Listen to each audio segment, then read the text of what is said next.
Hey, how you doing? Welcome to another reaction video with your big boy buddy Gore. Anyway, so he went on Joe Rogan, then killed someone 38 days later. I didn't mean to laugh there. But this is from SunnyV2. This is a title that immediately I was like, well, I'm interested. You got me.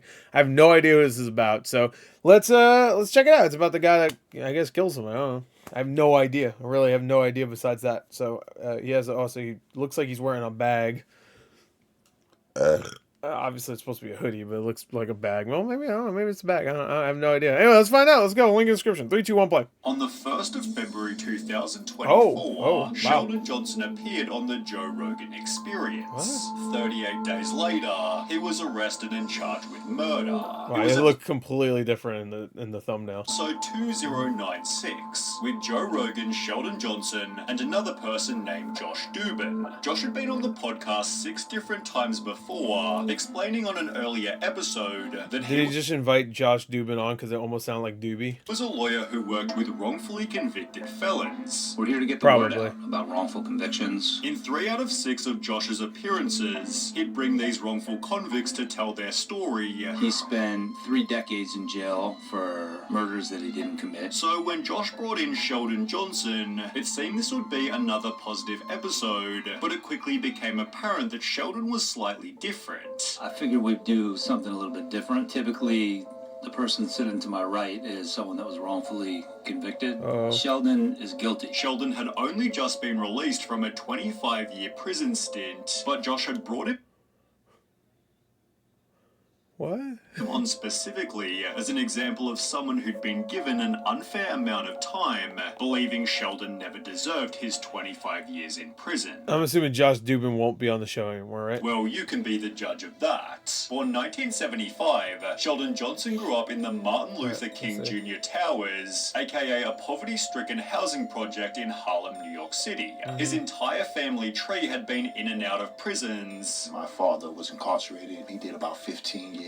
I was incarcerated. My grandfather was incarcerated. My great-grandfather was a slave. And my son killed somebody when he was 12 years old. While Sheldon was the only one in his family who had functional hearing. My mother's deaf. My father's deaf. My sister's deaf. My aunt is deaf. I grew up in a deaf household. Therefore, his father, a drug dealer, brought Sheldon along to have committed death.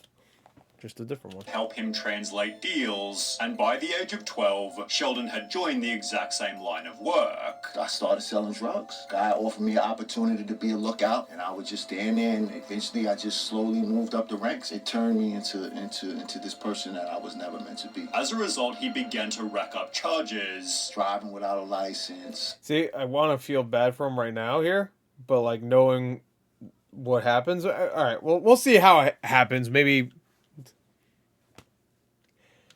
standing on the corner, little small petty drug cases. And spent most of his teens in the Rikers Island prison. Jeez. Although it'd be Rikers after Island, his release at the age of 21 that things went downhill badly. That's where, okay, that's the 2, all right. Robberies, receiving a sentence of 50 years in prison, which Josh argued was incredibly unfair, given only one person received minor injuries. He got hit in the head with the gun, right here on the side of his head, and he got 2 stitches. And they gave me 25 years for that case. Did you hit him in the head? No. Regardless, prison is where Sheldon realized he had to turn his life around. It was at that moment I really said, I have to change my life. I just can't do this. Beginning a prison journal about hope, change, and reform. In his entry letter to my younger self, it explained just because you're surrounded by violence does not mean that violence is the way to solve your problems. Sheldon too. Yeah, I wish I didn't know what the title was of this. I'd be like, yeah, all right, this is okay.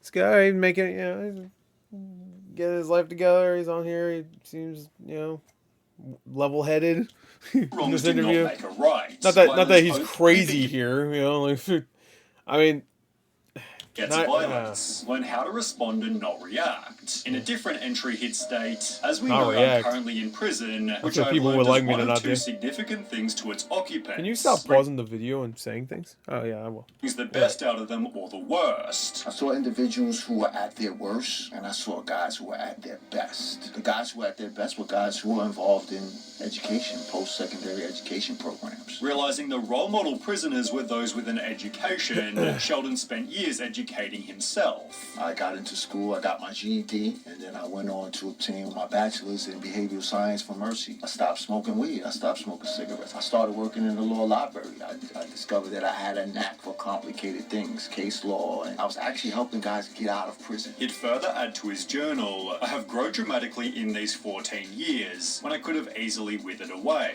I've learnt that I love Shakespeare, that I love acting, that I love writing, that I enjoy reading philosophy, that I love reading criminal law, that I love writing legalese. Sheldon had changed his life to such an extent, BuzzFeed advocated for his release back in 2016. He became a model inmate, said David Roth, a prison social worker. His days were... Yeah, so, I mean, this seems kind of crazy. Like, I get it. Robbing 2 banks, and some person got injured. 25 years, I don't know, 20... I'm not even gonna lie. I've been on like little binges here and there of those channels that recount like actual crimes and like murders and stuff. And like, there's been times where it's like, oh, this person kidnapped somebody and like beat somebody and sexually assaulted this person or whatever. And they get 20 years. I'm like, what? They murdered somebody, they get 15 years. Like, what? But he went to bed exhausted and fell asleep immediately. As a result, I mean, I don't know what happened with besides the robberies, like what else happened, but of his good behaviour, Sheldon was released after 25 years of his 50-year sentence, appearing on a podcast called Success After Lockdown, on which he'd implied that he'd never go back to prison. I'm reflecting, I'm saying to myself, like, yo, I can't spend the next 50 years like this. When he'd appear on Joe Rogan 1 month later, Sheldon again implied that he wouldn't go back to jail. Individuals who have been shown to acquire associate's degrees and bachelor's degrees are like 92% less likely to return back to prison. With Josh using Sheldon... Well, there is always that 8%. As an example, that change was always possible. How do you make change happen? I mean, that's still true. Making it happen. Look at this beautiful mind and how he... Look at this motherfucker. He ain't gonna harm anybody, especially not 38 days from now. Articulates himself. He began working for the Queen's Defenders, helping troubled youth. I'm trying to catch these kids. All right, because I don't know what's gonna happen here. Is it gonna be like he was drunk driving and stuff, which is still not good, but it's not like it was premeditated. All right, what's gonna happen? I really don't know. And I want to show them the way. And even began to consider more formal education. Sheldon asked me, should I go to law school before we came here? In the process, expressing his disbelief that he'd turned his life around. I just came from the bowels of hell. 25 years in prison, and now I'm in the sky above the clouds in the heavens. For about a month. Destination to talk about change, and to talk about all of the things that brought me to this place today. Joe Rogan even posted a clip titled, "Sentenced to 50 years, Sheldon Johnson decided to turn his life around. However, Sheldon would make..." Is that clip gone now? I'm assuming it is. One final important claim. But this is how fast your life can change from just one simple mistake. This What, you robbed 2 banks? I don't know if that was a simple... became reality only 38 days later. He claimed that he had turned his life around after spending most of his adult life in prison. Oh. In fact, last year... No. Here, he started working for the Queen's Public Defender's Office. Well, now he is accused of killing a man and then dismembering his body. Sheldon was childhood friends with a man named Colin Small, with whom he'd also spent over 10 years in got that ice cube stare. prison. Therefore, upon Sheldon's release, Small was helping Johnson get back on his feet. However, at some point, their friendship took a turn. On the 6th of March 2024, police received a call from a tenant who lived in New York, claiming to have heard 2 gunshots from Colin Small's apartment, as well as a voice begging, "Please don't, I have a family." Police drove over to the flat and knocked on the door, only to find Sheldon Johnson inside, who claimed that Colin Small had apparently gone upstate. Well, police searched the apartment and found half of Colin Small's body, finding the other half back at Sheldon's apartment. In addition... I don't know. I don't know if it's conclusive right now. The concrete and a Tyvek suit. Could be somebody else that did that. CCTV outside Colin's apartment showed Sheldon Johnson entering and exiting, trying to conceal his identity with a range of... Fuck my life. Different disguises. God damn, bro. We go come in a clown outfit next? These stills he's seen wearing the exact same jacket as he was in a photo he took for the Queen's defenders. Sheldon was therefore arrested and charged with Colin's murder, screaming "I'm innocent" as he was placed into the cop car. Sheldon maintained this innocence all the way, being "I'm innocent" as he was placed into the cop car. Sheldon maintained this innocence all the way to court. Recipes to Colin. Yesterday, Sheldon. Oh, watch out! Watch out! There's a guy coming at you!